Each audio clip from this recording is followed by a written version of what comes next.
Hello dear students. आज हम अपना साइंस का सेकंड चैप्टर का थर्ड पार्ट थर्ड पार्ट लेके आए हैं। इस पार्ट को डिस्कस करते हैं। चलो पहले हम डिस्कस करते हैं फिजिकल चेंजेस और केमिकल चेंज। ये आप सेवेंथ क्लास में भी पहले पढ़ चुके हैं, तो डिस्कस करते हैं। The chemical composition of a substance does not change. जब ये चेंज होता है तो वहां पे उसकी केमिकल प्रॉपर्टी बच्चों चेंज नहीं होती है। लेकिन केमिकल चेंज में क्या होता है, the chemical composition of a substance change. उसकी केमिकल जो प्रॉपर्टीज होती है वो चेंज हो जाती है। जैसे अगर मैं बात करूं कि अगर मैंने शुगर और सॉल्ट को अगर मिला दिया तो शुगर और सॉल्ट की जो प्रॉपर्टीज है वो चेंज नहीं होंगी। लेकिन अगर मैंने हाइड्रोजन को और ऑक्सीजन को मिक्स कर दिया तो उनकी प्रॉपर्टी चेंज हो जाती है। वो क्या बन जाते हैं, वाटर बन जाते हैं। मोस्ट चेंजेस आर रिवर्सिबल, यानी ये जो चेंजेस है इनको आप रिवर्स कर सकते हैं। आपने देखा होगा कि किस तरह से हम मिक्सचर के दोनों पार्ट को सेपरेट आउट कर सकते हैं। यहाँ पे जो चेंजेस है बच्चों इरिवर्सिबल होते हैं, वो चेंज नहीं होते हैं। इस केस में कोई भी न्यू सब्सटेंस नहीं बनता। जैसे आइस की हम बात करें तो आइस मेल्ट होके वाटर बन जाती है, वाटर जो है बॉईल होके स्टीम बन जाता है। स्टीम से हम दोबारा वाटर को ऑब्टेन कर सकते हैं, वाटर से हम दोबारा आइस भी ऑब्टेन कर सकते हैं। और यहाँ पे इनकी प्रॉपर्टीज में कोई चेंज नहीं आता और ना यहाँ पे कोई नया सब्सटेंस फॉर्म होता है। यहाँ पे न्यू सब्सटेंस फॉर्म होता है। जैसे अगर हमने पेपर को बर्न कर दिया तो एशेस बन जाएगा, उसकी राख बन जाएगी और उससे हम दोबारा पेपर ऑब्टेन नहीं कर सकते क्योंकि वो एक नया सब्सटेंस बन गया। इस तरह फिजिकल और केमिकल चेंजेस आपसे पूछे जाएंगे। पूछा जा सकता है कि दिया हुआ एग्जाम्पल में फिजिकल चेंज हो रहा है या केमिकल चेंज हो रहा है। अब हम अपनी वर्कशीट डिस्कस कर चुके हैं, लेकिन उस वर्कशीट में जो हमारे पार्ट्स है उनको भी मैं डिस्कस आपके साथ करना चाहूंगी। तो यहाँ पे हम कंपोनेंट की और मिक्सचर की बात कर लेते हैं बच्चों, कि कंपोनेंट क्या होता है और मिक्सचर क्या होते हैं। ये केमिकल प्रोसेस से बनाए जाते हैं कंपोनेंट, और ये यहाँ पे कोई भी केमिकल प्रोसेस इन्वॉल्व नहीं होती है। ये साइंटिफिकली प्योर होते हैं। हमने इस चैप्टर में पढ़ा ना कि प्योर सब्सटेंस क्या होते हैं, तो कंपाउंड क्या होते हैं बच्चों, प्योर सब्सटेंस होते हैं। लेकिन मिक्सचर क्या होते हैं बच्चों, इम्प्योर। ये इम्प्योर होते हैं, ये प्योर नहीं होते हैं। अब यहाँ पे हम जब इनकी कॉम्पोजिशन की बात करें तो जिन भी एलिमेंट से या कंपाउंड जिन भी एलिमेंट से ये मिलकर बनते हैं उनका जो रेशो होता है वो रेशो फिक्स होता है। लेकिन यहाँ पे कोई भी रेशो फिक्स नहीं होता। ये जो रेशो है ये वैरी कर सकता है हर मिक्सचर में। The properties of compound are totally different from the property of its constituent element। वही अभी मैंने पीछे जो डिस्कस किया था केमिकल चेंज में, कि जिन भी एलिमेंट से हम कंपोनेंट को बनाएंगे, सॉरी कंपाउंड को बनाएंगे, तो उसकी प्रॉपर्टी उन एलिमेंट से बिल्कुल डिफरेंट होगी। लेकिन यहाँ पे क्या होगा कि उनकी प्रॉपर्टीज क्या होंगी, डिफरेंट नहीं होगी, वो सेम प्रॉपर्टी ही शो करेंगे। यहाँ पे जो चेंज है, लिक्विड जो है गैस में कन्वर्ट हो जाती है एक फिक्स टेम्परेचर पे। और यहाँ पे जो है when two and more element and compound are simply mixed together in any proportion they form a mixture। तो यहाँ पे स्टेट का कोई भी चेंज नहीं होता है।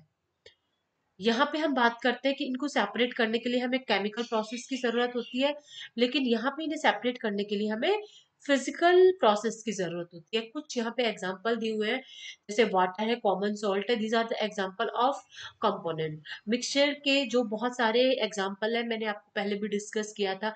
जैसे सॉल्ट और शुगर को हम ऐड कर दें, ठीक है, तो इस तरह के हमारे मिक्सचर हमारे आसपास अवेलेबल होते हैं। तो ये हमने क्लियर किया कंपाउंड और मिक्सचर को। अब हमारा नेक्स्ट टॉपिक जो है एलिमेंट। एलिमेंट मैंने आपको पहले ही बताया था कि एलिमेंट क्या होते हैं। एलिमेंट होते हैं those are made of same kind of atom. जो सेम काइंड ऑफ एटम से मिलकर बने होते हैं, जो प्योर होते हैं, उन्हें हम एलिमेंट कहते हैं। अब हम एलिमेंट को बच्चों तीन कैटेगरी में डिवाइड करेंगे, ठीक है। तो पहली कैटेगरी मेटल है, दूसरी नॉन मेटल और तीसरी मेटलॉइड।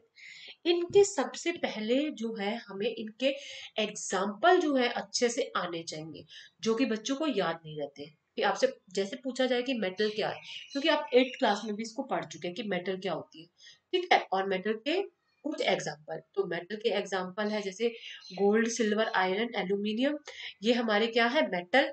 और नॉन मेटल की बात करें तो ऑक्सीजन और कार्बन हमारे क्या है नॉन मेटल। अब हम इनकी property one by one discuss करते हैं। These are solid and lustrous, means इनमें शाइन होती है। They are good conductor of heat and electricity, ये इलेक्ट्रिसिटी और हीट को कंडक्ट करते हैं। They are ductile in nature, these are ductile in nature means they can be converted into wires, इनको wires में कन्वर्ट किया जा सकता है।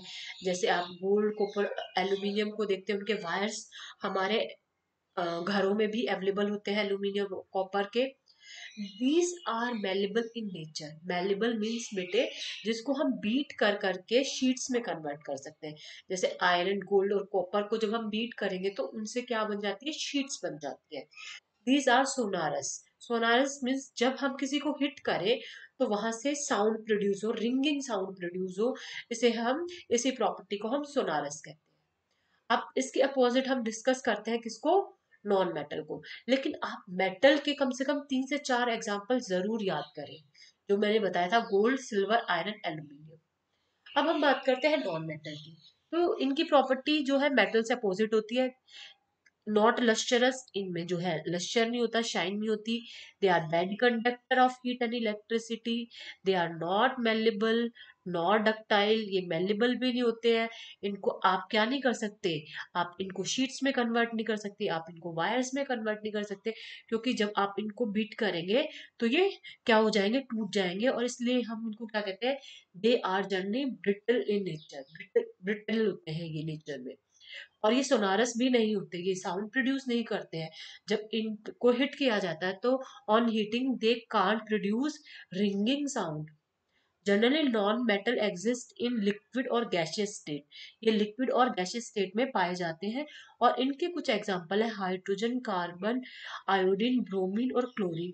मैं आपको फिर कहूंगी कि ये एग्जाम्पल आपको याद रखने हैं, क्योंकि बच्चे हमेशा इस मिस्टेक को करते हैं कि नॉन मेटल में वो हमेशा प्लास्टिक लिखते हैं।